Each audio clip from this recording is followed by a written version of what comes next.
Alrighty, we're going to change out a ABS sensor today on the old Ram. We're going to need an impact and a few other tools, but working on the Ram today. ABS code came on. Can't use your cruise control while that light's on, and it's the code showing for the left front sensor. So we're going to check the wiring, and then we're going to go ahead and see if it needs a actual new sensor. So stay tuned. We're going to make this quick. All right, we're going to begin on this wheel sensor. Guys, always make sure you got a jack stand and you got proper wheel chocks.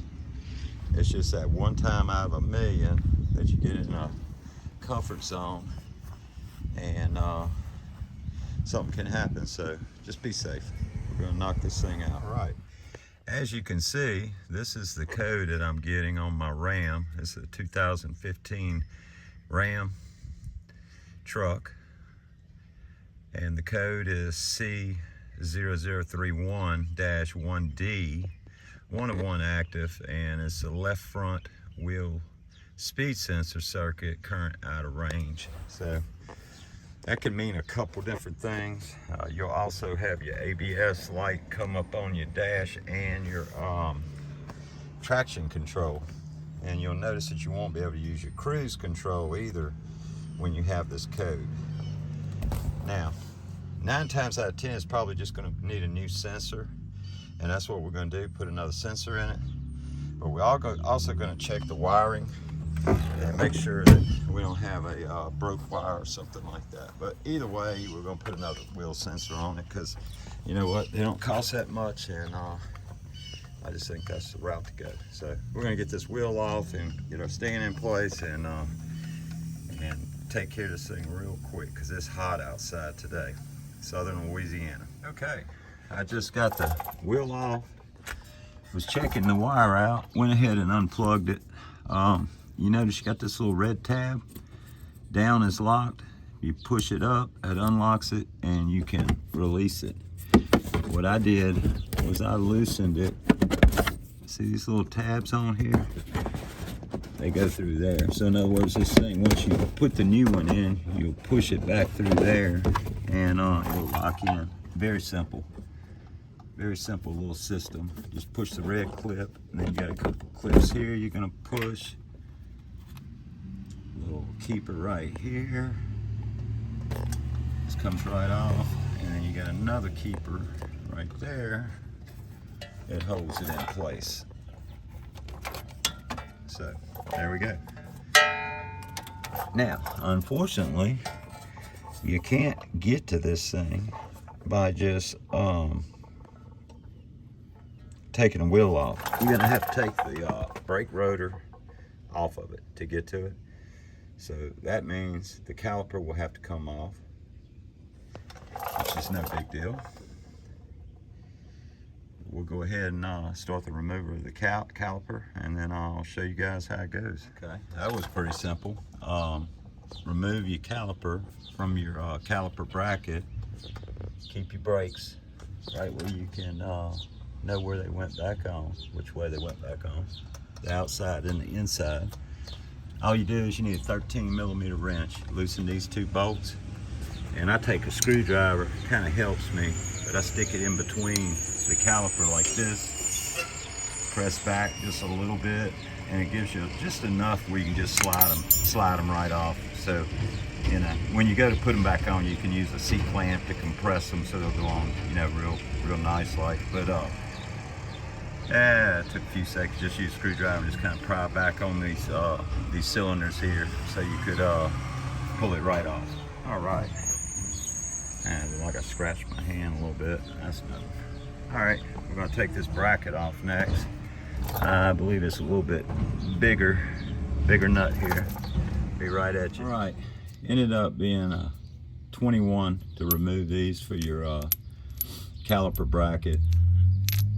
Actually, I used a 13/16, I got lazy. Didn't want to go back to the shop. 13/16 is about the equivalent. when you're torquing something back though, you want to have the correct wrench. So we'll get a 21, of course, when we put this bracket back on. Anyway, now we just got the rotor looking at us, and I've had it off before, although I did get a ring back on it, a little stationary ring, a couple of them, but we're going to take it off, and then we'll continue on. Like I said, it has these little stationary rings. These actually come from the factory when it's going down the assembly line, just to keep the hub, the rotor on, keep the rotor on while it's going down the assembly line. You don't really even need to put them back. If you screw one up, ain't no big deal, ain't the end of the world. You just get a screwdriver on like that and get them to start turning. See how it's turning now? You can actually cut them off if they give you a problem they don't want to screw off, because sometimes they can be a little bit of a pain in the butt. I just take a screwdriver, look, get behind it like that, get it start coming.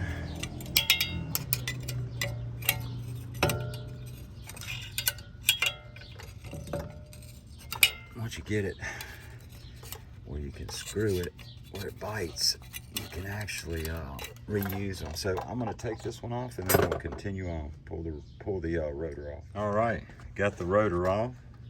Actually able to save my little retainer rings, but like I said, no worries if you damage them.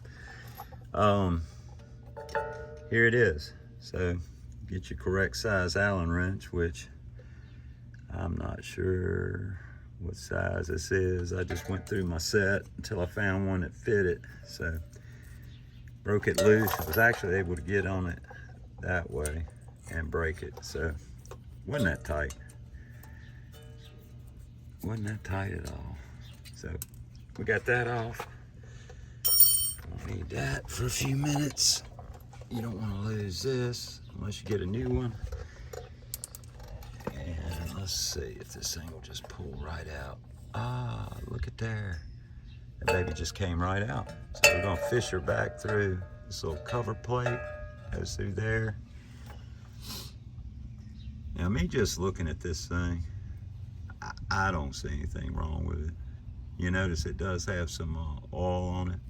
Well, hold on, let's see guys. Let's get it in the sunlight. I thought I saw some damage on top, but no, it's just grease, just lube from your it's inside your hub. Keeps it lubed up. So anyway, got it out. I'd say probably 20 minutes, had it out. I'm gonna go grab another one, we'll stick her in and see what happens. All right, we're 30 minutes into the job and starting to look a little cloudy up here. We could use some rain, but I don't have a garage right now, so I'm working in my driveway and we need to hurry up.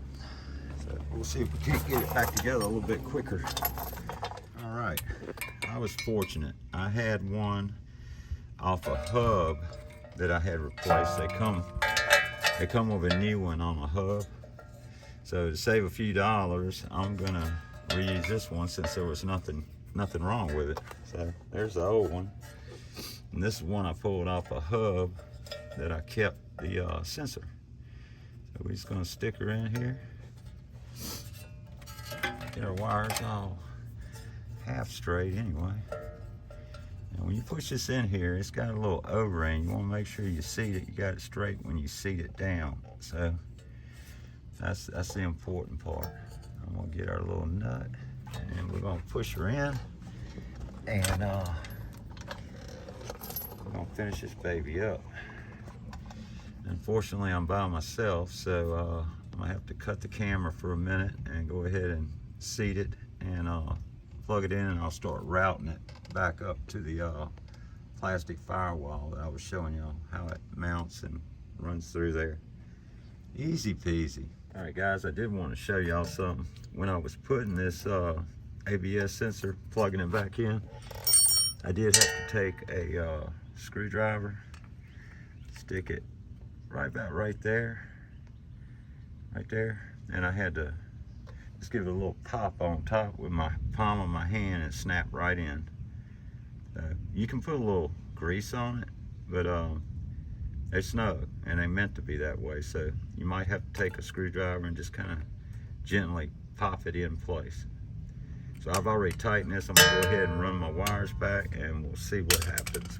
We should be able to clear this code. Alrighty, I have routed it back around here into that little clip right there. Comes around with a little protective plastic coating. Snaps down in here, another little holder on your brake line. Then it goes up here. You got another snap fitting where it fits right there. And then, like I told you guys before, the plug is right behind here. You just push it out and you can get to it. And when you're installing it, just make sure that you're able to push your red clip back in. That means it's locking. If your red clip ain't going in, then it's not locked, and it's gonna set the code again, unfortunately, because it's gonna be loose. Like I said before, these little retainer clips, if you can save them, that's good. I mean, I like to have my stuff kind of snugged up when I'm putting it back together, but if you end up damaging them or having to cut them, it's okay. You're gonna be all right. You just gotta slide it on, and when you go to put your caliper bracket and everything on, you're gonna have to just kind of hold it straight when you put your brakes back on. So anyway, I was able to save them. So now see how it's pretty sturdy. So I can continue on and put the bracket back on and the brakes, which my brakes basically like new. Alrighty, before I put the brakes on, I always take my cap off, my brake fluid reservoir, and use a C-clamp is the best way to do it. I depress my caliper, depress it down using a brake pad across here with the C-clamp. Press these all the way down, and it makes your life so much easier when you're going back home with the brakes. So we'll set that right. So this is kind of like what I just discussed. You're not putting a lot of pressure, so you're not going to mess your brake shoe up. But normally I use the old shoes when I'm doing this, if I'm doing a brake job. But we're going to gently turn in on this and depress our calipers evenly so that when we go to put the brakes back on, it slides right on. All right, as I said, I've depressed the calipers. No damage to the brake shoe at all, and it's going to make it so much easier going back on. When you putting your brake pads back on, make sure that you got them lined up correctly and that they're going in the correct way. So you don't want to lose your little clips, just like I just dropped one. I'm going to set that there. You hear that thunder? I got to hurry. So I had one clip fall out. I'm going to pull it back out to stick it back on real quick, and we'll get this thing back together. That's what they should look like basically before you start to put your caliper back on. Just make sure you got your clips in place, and then you can take your caliper, get it straightened out, and get ready to install it. It's just going to be that easy, guys. I can almost do it while I'm filming. So look, there, it's on. That's why I was saying, if you depress some calipers, you're not going to have any problem going back on. If you don't, you're going to be fighting with it. So just a little tip, help people that you know, trying to do some stuff themselves, save a little money. All right, come on, baby. I felt a raindrop.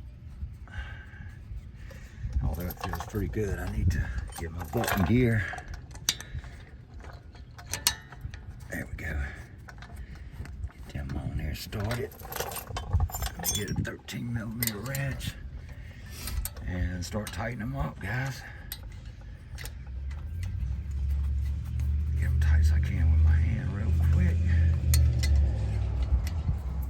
There we go. Oh, one little thing. You see how that's turning right there? See how my nut on the inside's turning? You want to take a little wrench and put it on there, or you take a little pair of pliers and just grab it and snug them up. But you got to do that, or you just keep turning. All right, the moment of truth. Let's see if we can clear this code here. I'm going to turn the key to the on but not start position, and as you can see, we still have this code. We're going to make sure she's linked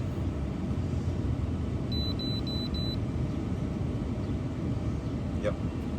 And for you guys that want to know how to get into the ABS system, I'm gonna start over from fresh. So let me turn this air conditioner down. All right. So I've got it on the on position without starting. We're going to what we're going to do here is hit menu. I was going to unplug it and start fresh, but we can hit menu. All right, so there's your menu. Let's see, I'm going to unplug it. There we go, she's dead. We're going to plug her back in under here. There we go.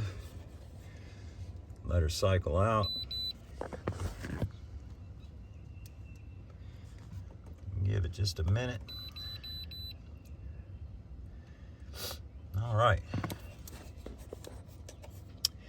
So what it's telling me is I have this other code for cylinder deactivation, and it's permanent, but I'm going to tell you why that's there. That's because I put a programmer on the truck and did a delete on the MDS system. So all my cylinders are hitting all the time. A little tuner I put on here, so if you ever accidentally on the fly switch it to MDS on, then it will flag this code. So that's really nothing. You can't erase it. It's just something when you're programming. So I'm gonna go over here to memory, menu, and this shows you all the different tests you can do. But we're gonna go on this side, system test. Now you see there on that side right there, that's a system status. So we want to look at ABS. We're going to hit enter. Is this my vehicle? Yes, it is. So we're going to hit this middle button. Yes. It's going to think again. And let's see what happens. So there's our code we had. So we're going to try to erase it. See if this fixed it. So it's doing this little deal. Erase successful. Wow. I'm liking that. Now if it wasn't fixed, it would pop right back up. We're gonna go ahead and start it. I'm gonna get in the truck. Let's see here. I'll set that right there. And I'm gonna crank her.